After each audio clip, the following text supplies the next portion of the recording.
अभिभावक बैठे हैं। भोजपुरी से सबको प्यार है।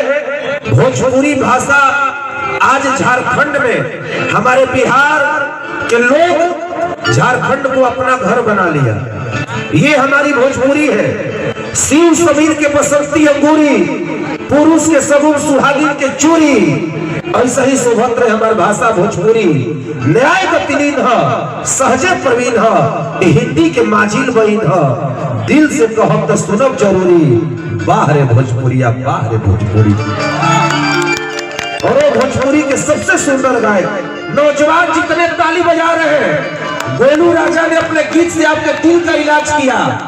जे करे से लव कैलू, करे से परेशानी बा, वो तमाम गीत आप सुनेंगे।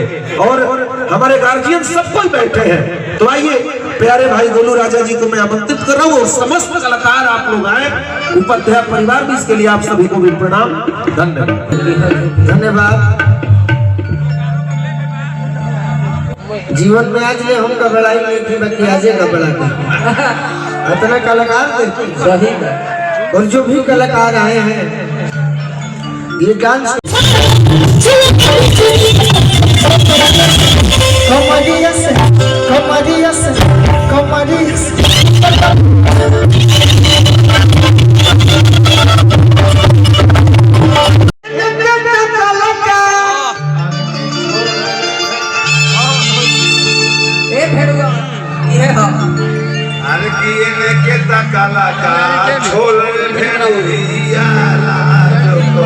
लाज करो कहर बहिनी के सोरब,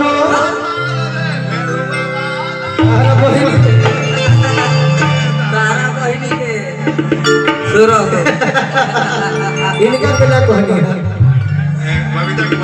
छोटे के कहानी है। छोटे बक्सर जिला के हम बारूद बाबा उहे लिखल है बारूद।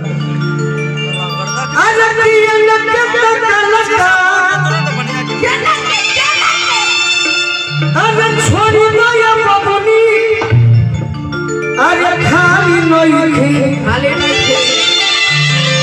भूख बानी एगो लड़का के चाहती है। अच्छा एने लड़का अगर हमर तकिए ने मत ना को, एने तकिए के का करोगे? का हो